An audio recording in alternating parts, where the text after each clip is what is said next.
Alors que l'enlèvement est proche, certaines prophéties de la fin des temps s'accomplissent dans le monde entier. Parmi d'autres nations, l'une d'entre elles est Israël, où des événements inhabituels se produisent sur cette terre sacrée. Explorons donc ces signes étranges et leur caractère terrifiant dans cette vidéo qui nous ouvre les yeux. Le premier signe semble être la reconstruction du troisième temple. Le troisième temple est un lieu saint spécial que les gens veulent construire à Jérusalem. Il est censé être encore plus important que les anciens temples qui ont été détruits. Même s'il n'a pas encore été construit, il est très important dans le judaïsme, en particulier pour les juifs orthodoxes. Ils pensent que c'est le lieu de culte le plus sacré.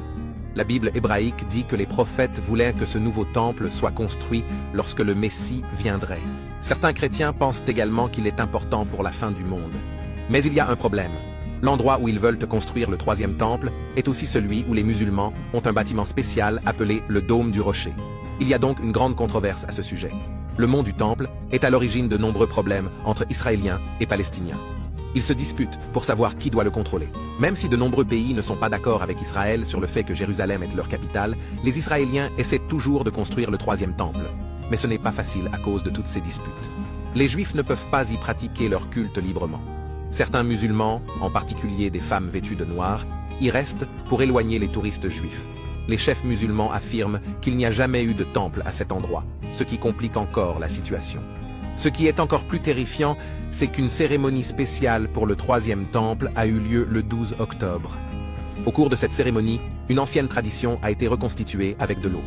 De nombreuses personnes y ont participé, y compris des prêtres appelés Kohanim, qui portaient des vêtements spéciaux, et des Lévites, qui jouaient d'instruments de musique. Tous ont commencé à Shahar Hashbot, dans la vieille ville de Jérusalem. Ensemble, ils ont emprunté de vieux chemins pour se rendre à Silo, également connu sous le nom de Siloam Springs. Ce lieu était utilisé à l'époque du temple. Tout en marchant, ils chantaient, dansaient et jouaient de trompettes d'argent à différents arrêts. D'importants rabbins étaient également présents. À Silo, ils ont utilisé une cruche en or pour recueillir de l'eau, puis ils sont retournés au sommet de la montagne. Ils ont installé un modèle d'autel et des outils spéciaux qu'ils ont décorés avec de grandes branches feuillues, comme on le faisait dans l'ancien temple. La cérémonie s'est terminée par une bénédiction spéciale des prêtres et par la cérémonie du Hakel, qui a lieu tous les 7 ans. Même si la Torah, qui est un livre saint, ne dit pas qu'il faut faire cette cérémonie de l'eau, elle fait partie d'une tradition qui vient de ce que Moïse a enseigné oralement. Les gens la considèrent comme une fête joyeuse. Dans le temple, cette cérémonie durait 15 heures, et ils continuaient à faire la fête toute la nuit jusqu'au lendemain matin, lorsque le service du temple reprenait. Des personnes de différents pays ont participé aux célébrations de Soukkot, faisant de cette fête un jour de culte international. Cette cérémonie de l'eau était pratiquée pendant les 6 derniers jours de la fête de Soukkot, et le vin était versé pendant l'office du matin.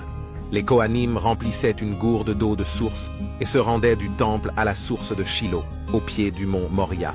Ensuite, 2 Kohanim montaient sur l'autel de pierre dans la cour intérieure du temple et versèrent le vin et l'eau dans des trous spécialement conçus pour cette cérémonie.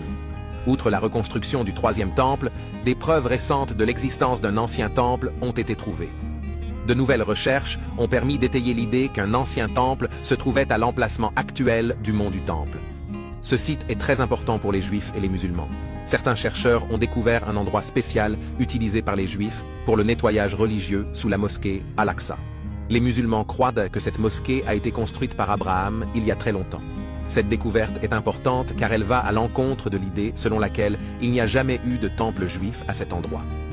Dans le passé, un archéologue britannique nommé Robert Hamilton a examiné les fondations de la mosquée après qu'elle se soit effondrée l'année du tremblement de terre. Il a trouvé quelque chose d'intéressant.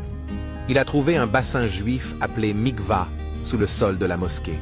Les Juifs utilisaient ce bassin à l'époque du Second Temple pour se purifier avant de se rendre sur le mont du Temple.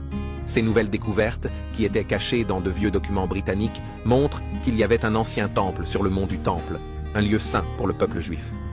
Le plus effrayant des sons de trompettes dans le ciel d'Israël vient de se produire. Dans la partie centrale d'Israël, des sons étranges et puissants ont résonné, déroutant de nombreuses personnes. Même l'armée et la police n'arrivaient pas à comprendre ce qui se passait. Les gens ont commencé à en parler sur les réseaux sociaux. Ils ont dit avoir ressenti de très fortes détonations et de fortes vibrations dans des endroits comme Gashdan, Tel Aviv et Petah Tikva. Les sons ont même atteint un endroit appelé Julie, qui se trouve à 50 km du point de départ. La police et l'armée israélienne sont restées perplexes et n'ont pas pu donner de réponse claire quant à la cause de ces explosions. Ce phénomène sonore étrange ne se produit pas seulement en Israël. Des sons étranges similaires, souvent appelés trompettes du ciel ou tremblements de terre, ont récemment été signalés dans différentes parties du monde.